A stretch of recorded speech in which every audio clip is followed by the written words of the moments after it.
Let's be honest for a second. You didn't wake up this morning planning to yell at your kid. You never do. You woke up with the best intentions, ready to be that patient, calm, smiling mother everyone tells you to be. You poured your coffee, and everything was under control. And then reality hit. Your toddler flat out refused to put on their shoes. Your kid threw their breakfast on the floor. Or maybe they just looked you dead in the eye and said no for the 14th time. Something inside you snapped. A loud, sharp, angry voice flew out of your mouth. A voice you absolutely hate. And a split second later, the trap springs. That instant, crushing wave of mom guilt. You look at your child's face, and your heart sinks. You think, I'm a monster. I'm ruining my kid. That shame follows you for the rest of the day, like a dark cloud, draining whatever energy you had left. Let's stop right here. No sugarcoating, no performance. I've been there, and I know exactly how it feels. You are not a bad mother. What you are experiencing isn't a failure of your love, but the natural exhaustion of a mother trying to protect her home on zero sleep. Your rational mind is running on empty because you've been giving pieces of yourself away all day, leaving your fortress unguarded. Modern parenting culture told you that you could manage a household with nothing but soft smiles and endless tolerance. They lied to you. Yelling isn't a sign that you are evil. It's a sign that your fortress has fallen. Today, we are going to rebuild it using the brutal, unbreakable engineering of Stoicism. To fix this, we need to look at a man who managed the logistics of the entire Roman Empire while keeping himself from going mad. His name was Seneca. He was a Stoic philosopher who wrote an entire definitive book about anger, and he gave it a precise, technical definition. He called anger a brief madness. What does that mean for you on a chaotic morning? It means that the moment you snap, your rational brain literally goes offline. Modern neurobiology backs this up completely. When stress levels spike, your prefrontal cortex, the part of the brain responsible for logic, values, and parental authority, shuts down. Instead, the amygdala takes over. This is the ancient, primitive brain responsible for raw survival. For your amygdala, a child's tantrum looks exactly like a saber-toothed tiger attack. The signal is the same: danger, attack, or run. So you yell, not because you want to hurt your kid, but because you allowed your internal system to shift from a state of command into a state of blind animal defense. But Seneca noticed something crucial. This madness never happens out of nowhere. It has a strict architecture, a predictable chain reaction. First comes the spark. Your child ignores you the first time. You feel a tiny flash of irritation, but you ignore it. Second comes the pressure. They ignore you again. Your body reacts. Your jaw clenches, your shoulders rise, your breathing becomes shallow. Third comes the flooding. By the third or fourth time, a hormonal wave of cortisol and adrenaline completely floods your brain. If you try to stop yourself and be a better parent when you are already flooding, it's a lost cause. The structure has already collapsed. The wave has taken over. Your point of control is much earlier. Modern culture told you that being a good mother means having infinite patience, never getting angry, and erasing your own boundaries to accommodate their meltdowns. They sold you an impossible standard of a soft, smiling saint. It's a performance that drains your life, drop by drop, and it fails every single time because you are a human being, not a machine. The Stoics understood a deeper truth.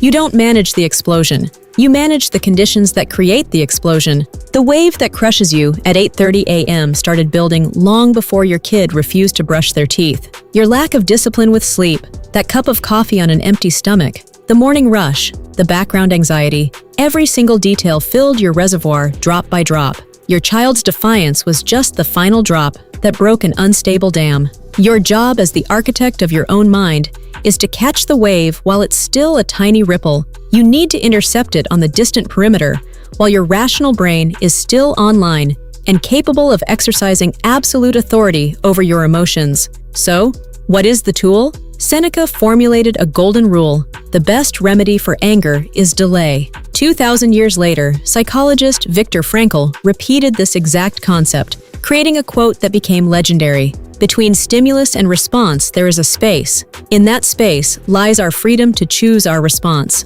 Let's bring this down to earth. The stimulus is your child spilling juice on the carpet. The response is your automatic, uncontrolled yell. If the distance between them is 0 seconds, you are operating like a bio-robot. You aren't a mother in command. You are a slave to the situation, But if you wedge a gap of just 3 seconds between the stimulus and the response, the rules of the game change entirely. In those 3 seconds, pure biology happens. The hormonal shock takes a micropause. Your prefrontal cortex gets a chance to boot up and remind you of 3 basic facts. 1. This is a child testing the limits of the world. 2. Yelling won't clean the carpet. It will only signal that I have lost control of myself. 3. I am the leader in this room. I am the one in command. Those 3 seconds won't make you instantly happy. You'll still be annoyed by the spilled juice, but you will regain something priceless: command. The choice to react like an animal or to respond from a position of absolute, unshakable strength. Now, let's look at this through your child's eyes. Why does yelling "calm down" make them scream louder? It looks like defiance, but it's actually pure science. Our brains have mirror neurons. Your child's nervous system is not fully developed yet. It cannot ground itself. It works like a radar, constantly scanning your state. Your child reads your body in milliseconds. The tight jaw, the sharp movements, the harsh tone. When you lose control, your body broadcasts a terrifying signal. The leader has fallen. The system is unstable. Their mirror neurons instantly copy your internal storm. Your chaos becomes their chaos.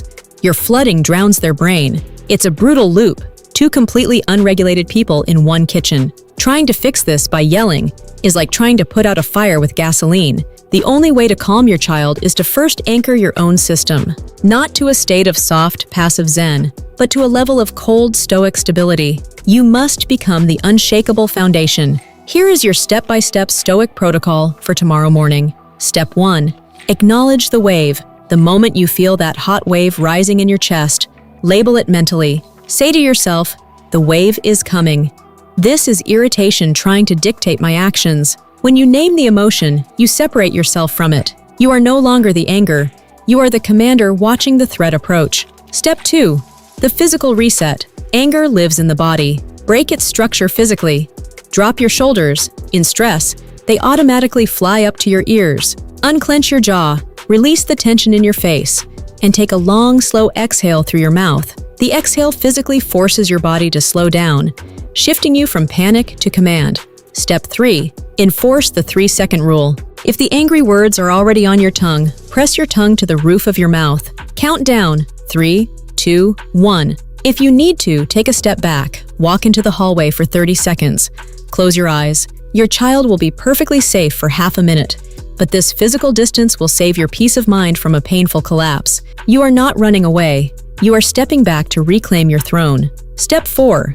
Choose firmness over volume. Come back and say what you need to say, but change the frequency. Speak in a low, calm, steady, and firm voice. A loud yell is a sign of panic and helplessness. A low, steady tone is a sign of absolute, unshakable power. Your child's nervous system will instantly submit to that calm authority. Near the end of his life, Seneca wrote something that should be the ultimate manifesto for every mother building her internal fortress. I'm still far from being the person I ought to be, but I am no longer the person I used to be. This is the whole point of the work. Stop chasing the toxic illusion of the soft, perfect Instagram mom who smiles while her house burns down. She doesn't exist. Success isn't the total absence of mistakes. Success is the distance between who you were yesterday and who you are becoming today. If last month you exploded instantly, but today you caught the wave early, closed your mouth, took an exhale, and spoke with firm authority, you won. You re-engineered your brain's architecture. Every single second of a pause you win back from your anger is a massive victory. You aren't becoming a cold, emotionless parent. You are becoming a rooted mother, a woman who refuses to let the noise of the world break her inner sanctuary. Your home doesn't need you to be perfect. It needs you to be steady. Catch the wave, hold the pause, protect your peace.